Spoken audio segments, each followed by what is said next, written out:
463 million people வந்து affected by டயபெட்டிஸ்ன்னு சொல்லி சொல்கிறாங்க. ஒரு 8.9% ஆஃப் த வேர்ல்டு பாப்புலேஷனில் அஃபெக்டட் ஆனவங்க வந்து இந்தியாவில் இருக்காங்கன்னு சொல்கிறாங்க. அப்போ அதுக்கு காரணம் என்ன அப்படின்னு ஒரு கேள்வி கேட்டான்னா, நம்மளுடைய சாப்பாடு வழிமுறையா அப்படின்னு சொல்லிடுவாங்க. அரிசி சாப்பிட்றீங்க, அரிசி சோறு சாப்பிட்றீங்க அப்படிங்காங்க. அதுவாக காரணம் அப்படின்னு கேட்டிங்கன்னா கண்டிப்பாக அது காரணம் இல்லை. நம்ம இன்னும் தப்பிச்சிட்டு இருக்க காரணம் வந்து நம்முடைய ட்ரெடிஷ்னல் வே ஆஃப் லிவிங் தான். நம்மளை அறியாமல் நம்ம வைக்கிற ரசம் சோறும் நம்மளை வைக்கிற மிளகு அந்த மாதிரி விஷயங்கள்லாம் நமக்குள்ளே போயிட்டே இருக்கிறனால தான் நமக்கு வந்து நம்ம தப்பிச்சு வந்துட்டு இருக்கோம். நீங்கள் இதெல்லாம் பண்ணுறீங்களே, அப்புறம் எதுக்கு இந்த தீபாவளிலாம் வருது, ஒரு ஸ்வீட் பண்ணால் என்ன, ஒரு ஸ்வீட் கான்செப்ட் கொண்டு வாங்கலான்னு சொல்லி நண்பர்கள்லாம் கேட்டுக்கிட்டாங்க. No colours, no flavour, no preservatives, no sugar. Mainly synthetic சுகரால் எவ்வளோ பிரச்சனை இருக்குன்னு அவேர்னஸ் எல்லாத்துக்குமே வந்துருச்சு. எல்லோரும் நாட்டு சக்கரை யூஸ் பண்ண ஆரம்பிச்சிட்டாங்க. மூலமுடுக்கெல்லாம் ஒரு இன்ஃபெக்ட் கருத்தரிப்பு மையங்கள், அது எவ்வளோ பெரிய பிஸ்னஸாக நடக்குன்னு சொல்ல நம்ம பார்த்துட்டு இருக்கிறோம். அதுக்கெல்லாம் போகாமல் ஒரு வாழ்க்கை முறை வேணும். ஒரு மேரேஜ் பருவத்தில் இருக்கிற ஒரு இளைஞனுக்கு வந்து ஒரு நம்பிக்கை வர்றது இல்லை. மேரேஜ் போய் பண்ணிக்கலாமா, டெஸ்ட் பண்ணுமோ அப்படிலாம் டவுட்டட் மைண்டுக்கு 10 மணிக்கு மேலே உட்காந்து டாக்டரை பார்க்கக்கூடிய நிலைமைக்கு சமுதாயம் மாறி இருக்கு. சத்தா இல்லையா, எப்படி இருக்கும் அப்படிங்கிற ஃபீலிங்லாம் வருது. அப்போ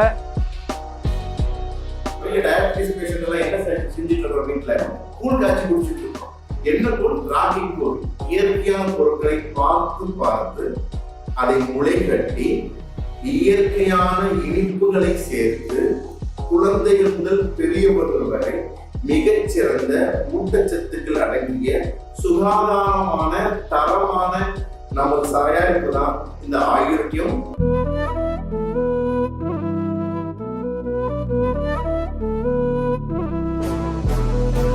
பிஹைண்ட் வுட்ஸ்க்கும் அதன் நேயர்களுக்கும் சத்கிரியா குழுமத்தின் சார்பாக நம்பிக்கை ராமாவின் பணிவான வணக்கம்.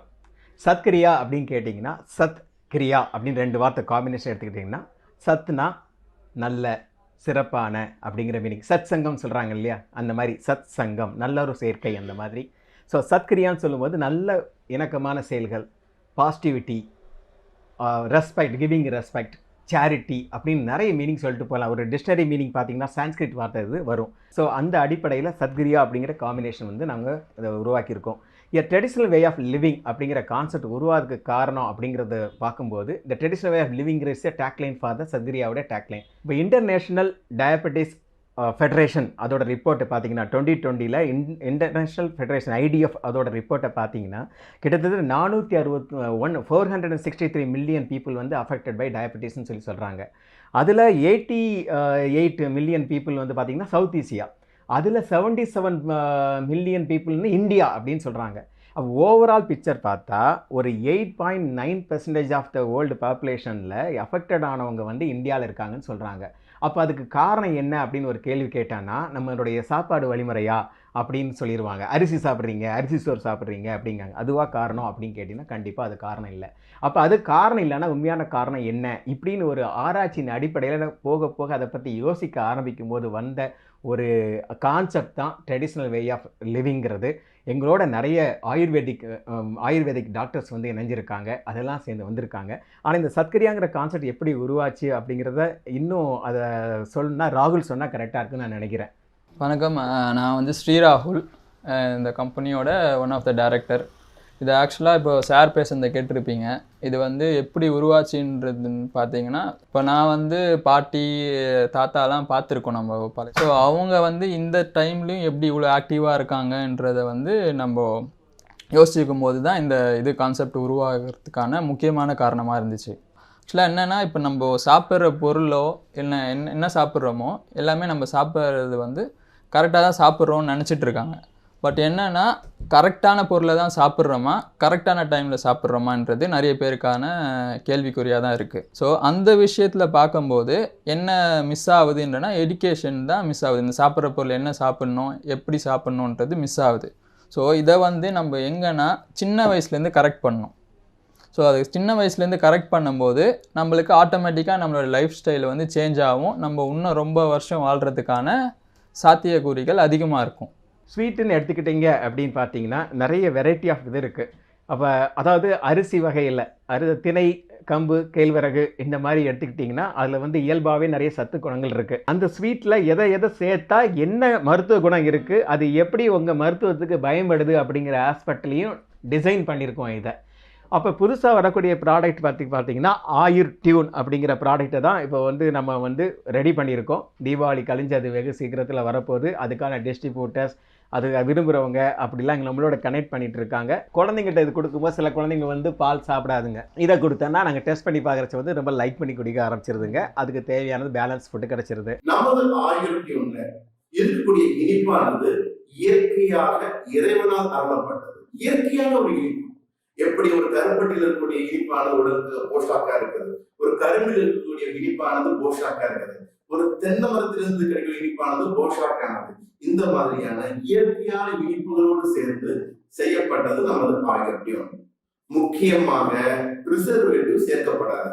இப்போ பார்த்தீங்கன்னா இப்போ கொரோனா அஃபெக்ட் ஆகிடுச்சு, நிறைய பேருக்கு வந்து இம்யூன் சிஸ்டம் இல்லை, இம்யூன் சிஸ்டத்தை பூஸ்ட் பண்ணுங்க சொல்லி ஏகப்பட்ட கேம்பெயின் அதெல்லாம் பார்த்தோம். கொரோனா வீட்டுக்குள்ளேயே இருங்க, வெளியில் வந்துடாதீங்க, விலகிரு அதெல்லாம் பார்த்தோம். கடைசியாக கொரோனாவோட வாழப்பழகுங்கள் அப்படின்னு ஒரு ஸ்டேட்டஸை முதல்ல எடுத்துகிட்டு வந்தது எங்கள் டீம் தான். இந்த வெபினார் மூலமாக கொரோனாவோட வாழப்பழங்க. அப்புறம் பார்த்தீங்கன்னா கவர்மெண்ட்டே இதே டைலாக் யூஸ் பண்ணோன்னு வி கிளாப் டுகெதர். அப்போ என்ன ஏன் கொரோனா பாதிப்பு இருக்குது, அதாவது ப்ரொபஷனேட்டாக உலக அளவில் பார்த்தா கூட இந்தியாவில் என்னதான் பாதிப்பு இருக்குதுன்னு சொன்னால் கூட நம்ம இன்னும் தப்பிச்சிட்டு இருக்க காரணம் வந்து நம்முடைய ட்ரெடிஷ்னல் வே ஆஃப் லிவிங் தான். நம்மளை அறியாமல் நம்ம வைக்கிற ரசம் சோறும் நம்மளை வைக்கிற மிளகு அந்த மாதிரி விஷயங்கள்லாம் நமக்குள்ளே போயிட்டே இருக்கிறனால தான் நமக்கு வந்து நம்ம தப்பிச்சு வந்துட்டு இருக்கோம். ஸோ நமக்கு பாதிப்பு மற்றவங்களை கம்பேர் பண்ணி பார்க்குறச்ச விகிதாச்சார அடிப்படையில் பார்த்தோன்னா நம்ம வந்து ஃபார் பெட்டராக இருக்கும். அந்த காலத்தில் அம்மன் போடும்போது என்ன பண்ணாங்க, 15 நாளைக்கு குவாரண்டைன் பண்ணி வைப்பாங்க, அம்மா போட்டுருச்சு அப்படின்னா. அதே மெத்தட் தான் இதுக்கும். அப்போ இந்த மெத்தட் படி நம்ம பண்ண கவர்மெண்ட் சொல்லக்கூடிய விதிமுறைகள் நம்ம ஃபாலோ பண்ணாலும் நம்ம இயற்கையாக நம்மளை காப்பாற்றின ஒரு விஷயம் நம்ம முன்னோர்கள் நமக்கு சொல்லி தந்தது. அப்போ அது நெக்ஸ்ட் ஜென்ரேஷனுக்கு எப்படி கொண்டு போகணும் அப்படிங்கிற சிந்தனை. என்னோட பொண்ணுக்கோ என் தம்பியோட பொண்ணை பார்த்தீங்கன்னா அவங்க வளர்கிற சூழ்நிலைகள் அதெல்லாம் பார்த்தோன்னா அவங்களாம் ஒரு இந்த மில்லினியல்ஸ் அந்த லைஃப் ஸ்டைல் வந்து மாறி போச்சு. ஒரு சாக்லேட் லைஃபு அந்த மாதிரிலாம் கொடுக்காம டிஃப்ரெண்ட்டாக கொண்டு போய் கொடுக்கணும், என்ன பண்ணுறது அப்படிங்கிற கேள்வியின் அடிப்படையில் உருவானது தான் இந்த நம்ம சத்கிரியாங்கிற concept. Satkriya it's a movement. சத்கிரியாங்கிற அமைப்பு வந்து ஒரு மிகப்பெரிய மாற்றத்தை நிறைய தொண்டு நிறுவனங்கள், I am really looking for a like minded people to connect with us to promote this kind of life style. அந்த லைஃப் ஸ்டைல் கரெக்ஷனை கொண்டு போகிறங்கிற கான்செப்டில் தான் கார்ப்பரேட்லேருந்து ஹெல்த் வெல்னஸ் ஒர்க் ஷாப் நடத்தக்கூடிய நிறைய பேர் நம்ம பார்க்குறோம். அவங்க என்ன ஸ்டைலில் போகிறாங்க, பட் ரியலாக என்ன சேஞ்ச் கொண்டு வரணும் அப்படிங்கிற அடிப்படை கான்செப்டில் தான் நிறைய விஷயங்களை கொண்டு வந்துட்டுருக்கோம். ஈவன் நம்ம இந்த ஸ்வீட்டு அப்படிங்கிற ஒரு விஷயத்துக்கு வரும்போது பார்த்திங்கன்னா ரொம்ப ஸ்வீட்டான அனுபவம். நீங்கள் இதெல்லாம் பண்ணுறீங்களே, அப்புறம் எதுக்கு இந்த தீபாவளிலாம் வருது, ஒரு ஸ்வீட் பண்ணால் என்ன, ஒரு ஸ்வீட் கான்செப்ட் கொண்டு வாங்கலான்னு சொல்லி நண்பர்கள்லாம் கேட்டுக்கிட்டாங்க. No colours, no flavour, no preservatives, no sugar, mainly no synthetic சுகரால் எவ்வளோ பிரச்சனை இருக்குன்னு அவேர்னஸ் எல்லாத்துக்குமே வந்துருச்சு. எல்லோரும் நாட்டு சக்கரை யூஸ் பண்ண ஆரம்பிச்சிட்டாங்க. நாட்டு சக்கரையில் எவ்வளோ நல்ல நாட்டு சக்கரை இருக்குது அப்படிங்கிறத பார்த்தாக வேண்டிய சூழல் இருக்குது. இதுக்கிடையில் இந்த கான்செப்டில் இறங்கி நிறைய பேர் பெரிய ஆதரவு கொடுத்து எங்களுடைய மெயின் ப்ராடக்ட்டுக்கு முன்னாலேயே மற்ற ப்ராடக்ட்லாம் இப்போ வந்துட்டு லான்ச் ஆகிற லெவலுக்கு வந்துருச்சு பார்த்துக்கோங்க. நம்ம ஆயுர் டியூன்ல ஒவ்வொரு சத்துக்களும் சரியான விகிதத்தில் கணக்கிடப்பட்டு அந்த அளவுகளின் முறைப்படி குறிப்பிட்ட தானியங்களை முளைகட்டி குறிப்பிட்ட பருப்பு கொட்டை வகைகளை சேர்த்து இயற்கையான இனிப்புகளும் சேர்த்து குழந்தைகளுக்கு பிடித்த சுவையில் குழந்தைகள் முதல் பெரியவர்கள் வரை அனைவருக்கும் ஏற்ற ஒரு சரிவிகிதமான உணவாக காலையில் பிரேக்ஃபாஸ்ட், அந்த காலையில் எழுந்து அந்த பிரேக்ஃபாஸ்டாக பண்ணக்கூடிய நேரத்துல எடுக்கக்கூடிய ஒரு மிகச்சிறந்த உணவாக நமது ஆயுர் டியூனை நாம் பயன்படுத்தலாம். நாங்கள் சத்கிரியா மூமெண்ட்டே எடுத்துக்கிட்டோம் அப்படின்னா இதில் நாங்கள் மெயினாக பார்க்க வேண்டிய விஷயங்கள் அப்படின்னு பார்த்தீங்கன்னா உணவு பழக்க முறைகளை கொண்டு வர்றது. அப்புறம் பார்த்தீங்கன்னா எங்கே பார்த்தாலும் இன்ஃபெர்டிலிட்டி சென்டர் ஏகப்பட்ட சென்டர் வந்துருச்சு. சென்னையிலே பார்த்தீங்கன்னா மூலமுடுக்கெல்லாம் ஒரு கருத்தரிப்பு மையங்கள், அது எவ்வளோ பெரிய பிஸ்னஸாக நடக்குன்னு சொல்ல நம்ம பார்த்துட்டு இருக்கிறோம். அதுக்கெல்லாம் போகாமல் ஒரு வாழ்க்கை முறை வேணும். ஒரு மேரேஜ் பருவத்தில் இருக்கிற ஒரு இளைஞனுக்கு வந்து ஒரு நம்பிக்கை வர்றது இல்லை. மேரேஜ் போய் பண்ணிக்கலாமா, டெஸ்ட் பண்ணுமோ அப்படிலாம் டவுட்டட் மைண்டுக்கு 10 மணிக்கு மேலே உட்காந்து டாக்டரை பார்க்கக்கூடிய நிலைமைக்கு சமுதாயம் மாறி இருக்கு. சத்தா இல்லையா, எப்படி இருக்கும் அப்படிங்கிற ஃபீலிங்லாம் வருது.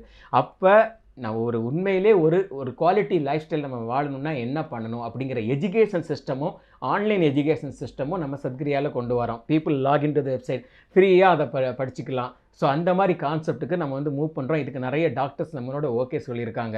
ஸோ இதில் லைக் மைண்டட் பீப்புளாக ஒன்று சேர்ந்தாங்கன்னா இது ஒரு மொமெண்ட்டாக கொண்டு போகலாம். ஒரு கம்பெனி அப்படிங்கிறத நாங்கள் மெயினாக பார்க்கல, எங்களுக்குள்ள வருமானம் அப்படி இதில் தான் வருமானம் வருங்கிறது பார்க்கல. ஆனால் ஒரு கம்பெனி இருந்தால் ஒரு சிஸ்டமாக கொண்டு போக முடியும் அப்படிங்கிறதுக்காக தான் இந்த நிறுவனத்தை நிறுவியிருக்கோமே தவிர, இதோடு சேர்ந்து லைக் மைண்டட் பீப்புளாக வரும்போது அவங்களையும் இணைச்சி அவங்க என்னென்ன புது கான்செப்ட் இந்த லைஃப் ஸ்டைல் கரெக்ஷன் கொடுக்குறாங்களோ அதையும் சேர்த்து கொண்டு போகிறது நம்ம சத்கிரியாவோட one of the vision statement பார்த்துக்கோங்க. This is what all about Satkriya. நார்ச்சத்துள்ள பொருட்களால் செய்யப்பட்ட இந்த ஊட்டச்சத்து ஆகிய நமது ஆயுர்டியூனை தொடர்ந்து பருகும் பொழுது குடல் பலப்படும், மலச்சிக்கல் பிரச்சனையிலிருந்து நிவாரணம் கிடைக்கும். அன்றாடம் தேவையான சிறுதானியங்களால் செய்யப்பட்ட இந்த ஊட்டச்சத்து பானத்தை தொடர்ந்து குடிக்கும் பொழுது குழந்தைகளினுடைய சுறுசுறுப்பு தன்மை, நினைவு திறன் மேம்படும். முக்கியமாக கர்ப்பிணி பெண்களுக்கு ரத்தத்தினுடைய தன்மை, இந்த அனிமிக் பெரும்பாலான பிரச்சனை அதுதான். ரத்த சர்க்கரை ஒரு அதிகமாகுது, ரத்தத்தின் அளவு குறையும். சோ இதை மேம்படுத்தக்கூடிய வகையில் சிறப்பான இரும்பு சத்துக்கள் நிறைந்த ஒரு ஊட்டச்சத்து பானமாக நமது ஆயுர்வேதம் கர்ப்பிணி பெண்களுக்கு திகழ்கிறது. வயதானவர்களுக்கு என்ன பிரச்சனை ஏற்படுது? ஆஸ்டியோபோரோசிஸ் சொல்லக்கூடிய எலும்புகள் சத்து குறைவு, எலும்புகளில் இருக்கக்கூடிய விட்டமின் டி டிஃபிஷியன்சி இருக்குது. அப்போ சூரிய படத்தில் செய்யப்பட்ட இந்த முளைகட்டிய தானியங்களால் இயற்கையான சர்க்கரைகளால் நிரம்பிய இந்த ஆயுர்வேதை பெரியவர்கள் சாப்பிடும் பொழுது அவர்களுக்கு எலும்புகள் பலப்படுகின்றன. Traditional way of life style சொல்லும்போது நம்ம ட்ரெடிஷனை பாதுகாக்கணும், அந்த கலாச்சாரத்தையும் நம்ம பாதுகாக்கணும், நம்முடைய கல்வி முறைகளும் நமக்கு இது சப்போர்ட் பண்ணணும், நம்முடைய மருத்துவ முறைகள், அதாவது உணவு தான் மருந்து அப்படிங்கிற கான்செப்டில் நம்மளால் அதுதான் சித்தர்களுடைய வழிமுறையும் அதுதான்.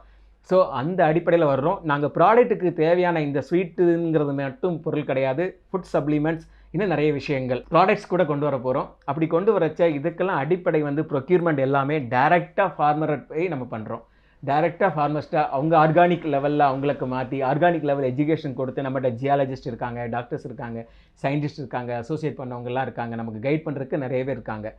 இப்போ ராகி தான் பெரிய நிறைய டயபிட்டிஸ் பேஷண்ட் எல்லாம் என்ன செஞ்சுட்டு இருக்கோம், வீட்டுல கூழ் காய்ச்சி குடிச்சிட்டு இருக்கிறோம். என்ன கூழ்? ராகி கூழ். என்ன வாங்குறோம்? ராகி மாவை வாங்குறோம். நீங்க சாதாரணமா கடையில ராகி மாவு வாங்குறத ஸ்டாப் பண்ணி ஒரு நாள் மட்டும் ராகியை வாங்கி நீங்க பவுடர் பண்ணி கூழ் காய்ச்சி சாப்பிட்டு பாருங்க, அருமையா இருக்கும். இன்னொரு நாளைக்கு அந்த ராகியை தண்ணீரில் ஒரு 6 மணி நேரம் ஊற வைத்து ஒரு 6 மணி நேரம் இருக்குமா துணியில கட்டி மறுநாள் பார்த்தா முளை கட்டிடும். அதை ஒரு 2 நாட்கள் வெயிலில் காய வச்சு அந்த முளைகட்டிய ராகியில் இருந்து பவுடர் பண்ணி அதுல கூழ் செஞ்சு சாப்பிட்டீங்கன்னா ரொம்ப சுவையா இருக்கும். ரொம்ப சுவையோடு எண்ணற்ற சத்துக்கள் இருக்கும். அப்ப இதுல இருக்கக்கூடிய ஒரு மேக்னீஸ், பொட்டாசியம், கால்சியம், அயன், பாஸ்பரஸ், இத்தனை சத்துக்கள் ஒருங்கே கொண்டது இந்த ராகி. முளைகட்டிய ராகி மாவு இது மணந்து பார்த்தாலே அற்புதமான ஒரு மனம் கிடைக்கும். முளைகட்டிய கம்பிலிருந்து செய்யக்கூடிய ஒரு பவுடர். இது முகந்து பார்க்கும் பொழுது அந்த இனிப்பு சுவை அபரிமிதமாக ஏற்படும். அப்ப இந்த அளவுக்கு இயற்கையான பொருட்களை பார்த்து பார்த்து அதை முளைகட்டி இயற்கையான இனிப்புகளை சேர்த்து குழந்தைகள் முதல் பெரியவர்கள் வரை இளைஞர்கள் இளைஞர்கள் அனைவருக்கும் ஏற்ற மிகச்சிறந்த ஊட்டச்சத்துக்கள் அடங்கிய அன்றாடம் அனைவருக்கும் தேவையான ஒரு மிகச்சிறந்த அரசின் அனுமதியோடு FSSAIங்கிற ஒரு வழிகாட்டுதலின்படி தயார் செய்யப்பட்ட சுகாதாரமான தரமான நமது தயாரிப்பு தான், நமது சத்கிரியாவினுடைய மிகச்சிறந்த ஒரு படைப்பு தான் இந்த ஆயுர்வேதம். இதை நாமும் அருந்துவோம், நமது குழந்தைகளையும் அருந்த செய்வோம். அனைத்து நலன்களும் பெறட்டும். When I met the doctor, like initially I thought it's all nothing, just want to experience and see what is there. But once he checked my pulse and he started explaining about what is there inside, everything is matching. Experience ரொம்ப நல்லா இருந்தது, ரொம்ப எனர்ஜெட்டிக்காக இருந்தது doctor பேசுகிற words எல்லாம். And எனக்கு புது எனர்ஜி வந்தது. As soon as I entered this place, I think some kind of a positivity is here. Positive words, positive energy, positive vibes கொடுக்குறாரு doctor. And it is good. Even I got affected by COVID. Mentally also I got disturbed because of COVID. So after I met him, so now I'm getting some kind of confidence. நாடி பரீட்சா பற்றி என்ன நினைக்கிறீங்க? How did you feel that the old way of treatment? ரொம்ப நல்லா இருக்கு. இந்த way of treatment அலோபதியில் இல்லை, இங்கே ரொம்ப புதுசாக இருக்குது. இது நம்ம ஓல்டன் டேஸில் ஃபாலோ பண்ணுற ஒரு விஷயம்தான். ஸோ அண்ட் ரொம்ப சிம்பிள், எந்த இன்ஸ்ட்ருமெண்ட்டுமே இல்லாமல் ஜஸ்ட் கையை வச்சுட்டு பிடிச்சி பார்த்துட்டு பண்ணுறது. அண்ட் நம்ம உடம்புல இருக்கிற ஃபுல் ப்ராப்ளமும் சொல்கிறது. It's really amazing. In fact, he said my blood group also. Without checking with me, he said, "Oh, positive, உங்களுக்கு இருக்கும்." 1 கிலோ ஸ்வீட் வாங்கி உங்கள் ஃப்ரெண்டுக்கு தீபாவளி கொடுக்கணும்னு நினைக்கிறீங்க, ரைட்? ஒரு பொருள் வாங்குறீங்க, பிரபலமான ஸ்வீட் கடையில் போயிட்டு அந்த சிந்தட்டிக் சுகரில் பண்ண ஸ்வீட்டை தான் நீங்கள் மேக்ஸிமம் ப்ரிஃபர் பண்ணீங்க. ஒரு 1000 ரூபாய், 750 ரூபா அந்த மாதிரி ரேஞ்சில் ரேட் இருக்கும். 1 kg வாங்கி கொடுக்குறீங்கன்னா அந்த 1 kg அவர் அப்படியே சாப்பிட முடியுதா? அப்படியே சாப்பிட்டா முழு பலனையும் அதில் அடைகிறாரா? முடியாது. வச்சிருந்து சாப்பிட்டு கொடுக்கலாம், ரைட்டு, டேஸ்ட் மட்டும் இருக்கும். மீதியெல்லாம் எங்கே போகும்? மறுநாள் காலையில் போயிடும். சாரி, தப்பாக நினச்சிக்காதீங்க, நான் இந்த மாதிரி பேசுகிறேன்னு. பட் அப்போ அது ஒன்றுமே ஒட்டாத ஒரு பொருளுக்காக அவ்வளோ பணம் செலவு பண்ணி கொடுக்குறோம். நீங்கள் அதை விட ஜாஸ்தி கொடுக்க வேண்டாம், அதே அளவுக்கு கொடுக்க ரெடியாக இருந்தால் போதும். ஆனால் நீங்கள் கொடுக்குற ஒவ்வொன்றும் மருந்தாக போய் சத்தாக போய் ஒட்டும். அதுதான் நம்ம கான்செப்டே. ஏன்னா அதில் சிந்தட்டிக் சுகர் சேர்க்குறாங்க, அப்புறம் கலரில் ஆடட் ஃப்ளேவர், அது கெட்டு போகாமல் இருக்கிறதுக்காக நிறைய பொருள் சேர்க்குறாங்க. நம்மளுக்கு கெட்டு போகாமல் இருக்க லைஃப் டைம் எவ்வளோ இருக்கிற கணக்கெல்லாம் இருக்குது. நம்ம no flavour, no colour, no அந்த ட்ரெடிஷ்னலுங்கிற கான்செப்ட் நம்ம வச்சு கொடுக்கும்போது அது முழு பலனும் கிடைக்குது. நீங்கள் ஜாஸ்தியாக சாப்பிட்டா உங்களுக்கு திகட்டும், இது திகட்டாது. அது ஜாஸ்தியாக சாப்பிட்டா வயிற்றுக்கு பிரச்சனையாகும், இது பிரச்சனையாகாது. இது பேலன்ஸ் பண்ணிக்கும், மோஷன் கிளியராக போகும். நிறைய ஸ்வீட் சாப்பிட்டோம்னா பாதி பேர் டயபெட்டிஸ் பீப்புளெலாம் பயந்துடிச்சு ஓதுவாங்க, ஸ்வீட்டா அப்படின்னு சொல்லிட்டு எஸ்கேப் ஆவாங்க. ஆனால் இந்த ஸ்வீட் வந்து நேச்சுரல் சர்க்கரை, அதாவது நாட்டு சர்க்கரைங்கிற அடிப்படையில் வந்து நம்ம கொண்டு வரோம். அப்படிங்கும்போது இது அவங்கள அந்த அளவுக்கு அது வந்து அஃபெக்ட் பண்ணாது. ஸோ இதெல்லாம் கான்செப்டாக வச்சு பார்க்கும்போது நம்ம பே பண்ணுறது வந்து நம்ம ஏற்கனவே பே பண்ணிகிட்டு இருக்கிறத விட கம்மியான விலை தான். ஸோ அதனால அந்த காஸ்ட் ஒரு மேட்டராக இருக்க போகிறதில்ல, காஸ்ட் தான் இங்கே மேட்ரு. காஸ்ட் ஒரு மேட்டரே கிடையாது. குழந்தைங்க சாக்லேட்டை பார்த்துருப்பீங்க எவ்வளோ கெட்டு போயிருக்காங்க அப்படின்னு சொல்லிட்டு. ஆனால் இந்த டேஸ்ட் பிடிக்க ஆரம்பிச்சுன்னா அவங்க லைஃப் ஸ்டைல் எப்படி இருக்கும் அப்படிங்கிறது தான், பிடிக்க வைக்கிறதுக்கு தான் நம்மளுடைய வேலை. சத்கிரியாவில் இப்படி போயிட்டே இருக்கும்போது நம்ம பார்த்த ஒரு கான்செப்ட், நான் வந்து ஒரு கார்ப்பரேட் வேர்ல்டில் இருக்கிற நிறைய நிறுவனம் நடத்தக்கூடிய பெரிய பெரிய அதிகாரிகள், பெரிய பெரிய பிஸ்னஸ் ஓனர்கள், அவங்களாம் பார்த்தீங்கன்னா நாங்கள் ஒரு சின்ன ரிசர்ச் மாதிரி பண்ணோம். இது எப்படி போயிட்டுருக்கு, ஏகப்பட்ட ஸ்ட்ரெஸ் அவங்களுக்கும் இருக்கும். அவங்களும் பாவம் தானே. அவங்க எத்தனை பேரை மேனேஜ் பண்ண, ஒரு 1000 பேர் 2000 பேர் ஒர்க் பண்ணக்கூடிய ஒரு நிறுவனத்தினுடைய தலைவர்களுடைய பிரச்சனை வந்து சொல்ல முடியாது. ஏன்னா ஒரு எக்ஸிக்யூட்டிவ் கோச்சிங்காக இருக்கிற நான் வந்து ஒரு லீடர்ஷிப் கோச்சிங், எக்ஸிக்யூட்டிவ் கோச்சிங் இந்த மாதிரி துறையில் நானும் இருக்கிறேன். அப்படிங்கிறதுனால இந்த பல ஓனர்கிட்ட கனெக்ட் பண்ணும்போது பார்த்தீங்கன்னா I experiment myself how this greeneries, the real greeneries, அதாவது இன்டீரியராக வச்சு வீட்டுக்குள்ளே வச்சு வளர்க்கக்கூடிய தாவர வகைகள் வந்து எப்படி ஹெல்ப்ஃபுல்லாக இருக்குங்கிற ஒரு கான்செப்ட் உருவாச்சுது. ஸோ க்ரீன் ஐஸ் அப்படின்னு அதுக்கு ஒரு நேம் கொடுத்தோம். ஓகே, க்ரீன் ஐஸை பாருங்கள். ஈவன் நம்ம வந்து ஒரு லேப்டாப்பில் ஒர்க் பண்ணிகிட்டு இருக்கோம்னா கண்ணை குளிர்ச்சியாக இல்லைன்னா லிவரை பாதிக்கும். கண் வந்து சூடுக்கு கிளம்பிச்சு நம்ம வந்து ஃபீல்டில் இருக்கிறவங்க, எப்போதும் ஓடிக்கிட்டே இருக்கிறவங்க, சேல்ஸில் இருக்கிறவங்க பீப்புள், மற்ற நிறைய பேரை சந்திக்கிறவங்க, மொபைல் எப்போ பார்த்தாலும் நோண்டிட்டு இருக்கோம், பார்த்தா மொத்த பேருமே மொபைலில் தான் இப்போ கிடக்குறாங்க. ஆண்ட்ராய்டு, ஆமாம், இப்போ ஆண்ட்ராய்டுக்கு தனியாக கொண்டு வரணும் போல இருக்குது. ஸோ அப்படி பார்க்குறச்ச இந்த பிளான்ட், கேக்டஸ், அந்த மாதிரி அந்த சப்பாத்தி கள்ளி, அந்த முள்ளின செடிகள், அதாவது பாலைவனத்தில் இருக்கிற ஒரு செடிகள் வந்து நம்ம கண்களை, நம்முடைய மனதை சோலைவனமாக்கக்கூடிய ஒரு பாசிட்டிவிட்டியை பரப்பக்கூடிய செடிகள். எப்படின்னா நம்ம வந்து என்ன பண்ணுவோம், தூங்கும்போது கார்பன் டை ஆக்சைடு அதிகமாக வெளியிடுவோம். அப்போ வெளியிடுற கார்பன் டை ஆக்சைடு நீங்கள் ரொம்ப டயர்டாக ஃபீல் பண்ணிங்கன்னா உங்களை சுற்றி கார்பன் டை ஆக்சைடு ஜாஸ்தியாக இருக்கும். நெகட்டிவிட்டி உள்ள பீப்புள்கிட்ட கார்பன் டை ஆக்சைடு அந்த மாதிரி வெளியிடும். அப்போ அதை வந்து அப்சர்வ் பண்ணக்கூடிய ஒரு செடி வைக்கணும். அப்படின்னா அந்த கேக்டஸ் மாதிரி வச்சிருக்க செடி வகைகளை பார்க்கும்போது அதை அப்சர்வ் பண்ணிவிட்டு ஆக்சிஜனை ஜாஸ்தியாக வெளியிடுறது. ஆக்சிஜன் வந்து தேவையான அளவு கிடைக்கும்போது எப்படி இருக்கும், ஒரு உற்சாகம் இருக்கும் நம்மக்கிட்ட. ஸோ அந்த வகையில் ஒரு என்விரான்மெண்ட் வந்து தூய்மைப்படுத்தக்கூடிய ஒரு கான்செப்டை வந்து நம்ம கொண்டு வந்து கொடுக்குறோம். பெரிய பெரிய ஓனர்ஸ் அவங்க டேபிளில் எங்கே டென்ஷன் ஜாஸ்தியாக இருக்குமோ, மீட்டிங் ஹாலில் ரிவ்யூ நடக்கும் போதெல்லாம் இதை போய் கொண்டு ப்ரெசென்ட் பண்ணுங்கள் உங்கள் பாஸுக்கெல்லாம். அப்போ தான் அவங்க ரிவீட் அடிக்காமல் இருப்பாங்க. ஸோ அந்த மாதிரி ஒரு அந்த நேச்சுரல் வே ஆஃப் லிவிங், வீட்டுக்குள்ளே ஒரு கீனரியை கொண்டு வர்றது எப்படி, வீட்டு தோட்டங்களை அமைச்சு ஒரு ஆர்கானிக் ஃபுட் லைஃப் ஸ்டைலில் கொண்டு போகிறதுக்கு எப்படிங்கிற தனி டிவிஷனும் நம்மளோட சேர்ந்து பணியாற்றுறாங்க. ஸோ வீட்டு தோட்டம் அமைக்கினா கூட எங்களை காண்டாக்ட் பண்ணலாம். க்ரீன் ஐஸ் கான்செப்டை கம்பெனியில் கொண்டு வந்து அந்த பாசிட்டிவிட்டியை இம்ப்ரூவ் பண்ணுறதுக்காகவும் எங்களை காண்டாக்ட் பண்ணலாம். ஹெல்த் ஹாஸ்பிட்டலையும் கொண்டு வரலாம். Why I need to buy Satkriya sweets அப்படின்னு கேள்வி கேட்டிங்கன்னா, அதாவது எந்த அக்கேஷனாக இருந்தாலும் நம்ம ஒருத்தர் சந்திக்கணும்னா ஸ்வீட் அப்படின்னு தான் கொண்டு போவோம். ஆனால் நம்ம கொடுக்குற ஸ்வீட் வந்து அவங்களுக்கு ஹெல்த்துக்கும் யூஸ் ஆகிற மாதிரி ஒரு விஷயத்தை கொடுக்குறோம் அப்படின்னா உங்கள் நட்பு சார்ந்த வட்டங்கள் உங்களை எப்படி பார்ப்பாங்க? அப்போ நம்ம கொடுக்குற பொருள் பிரயோஜனப்பட காசு போதுங்கிறது முக்கியம் கிடையாது. அதோடு சேர்ந்து காசு, ஏற்கனவே சொன்ன மாதிரி அந்த காசும் இருக்கணும். ஒரு நல்ல பொருள் கிடைக்குது, உடம்புல போய் அது சம்மந்தமான மெடிசினல் பெனிஃபிட் கிடைக்குது அப்படிங்கிற உணர்வோடு அதை அணுகும்போது அது உடம்புல ஒட்டும். ஒன்று. ரெண்டாவது விஷயம் பார்த்திங்கன்னா இதில் எந்த விதமான கெமிக்கல்ஸ் நம்ம ஆட் பண்ணல, no preservatives, no chemicals, no colour அப்படின்னு சொல்லிட்டு நம்ம கான்செப்டில் போகும்போது இந்த கான்செப்டை அவருக்கும் நம்ம சொன்ன மாதிரி ஆகும். அவருக்கு பிடிச்சிருந்தால் அவரும் இந்த மற்றவங்கள்ட்ட கொண்டு போகிறதுக்கு வாய்ப்பு இருக்குது. அதோட பெனிஃபிட், அதோட டேஸ்ட் அவருக்கு பிடிக்குது அப்படின்னா மற்றவங்களுக்கும் சொல்வார். அந்த மூமெண்ட் அப்படிங்கிறது நடக்கும். ஓ, இதெல்லாம் நம்ம ஒரு காலத்தில் செஞ்சாங்களே, நம்ம பெரியவங்களாம் செஞ்சாங்களே, ஓ இப்படி நல்லா இருக்கே அப்படிங்கிற சிந்தனை வந்து ஒரு மூமெண்ட்டாக மாறும். நாங்கள் ட்ரெடிஷ்னல் வே ஆஃப் லிவிங்கிற கான்செப்ட் என்ன அப்படின்னு புரிகிறதுக்கான ஒரு வாய்ப்பாக அமையும். ஸோ இது ஒரு சின்ன மீன் மாதிரி நினைக்கிறோம். அப்புறமா பெரிய மீனை நம்ம சொல்லலாம், ஓ இதெல்லாம் இருக்குது, பெரியவங்க சொல்லியிருக்காங்க, நம்ம தாத்தா பாட்டிங்க சொல்லியிருக்காங்க அப்படின்னா, ஓ இவங்க ஏதோ சரக்கு வச்சுருக்காங்க, என்ன மாதிரி விஷயத்த சொல்ல வராங்கன்னு காது கொடுத்து கேட்குறக்கான வர வைக்கிறதுக்கு ஒரு தூண்டுதலாக இது அமையும்னு நான் எதிர்பார்க்குறேன்.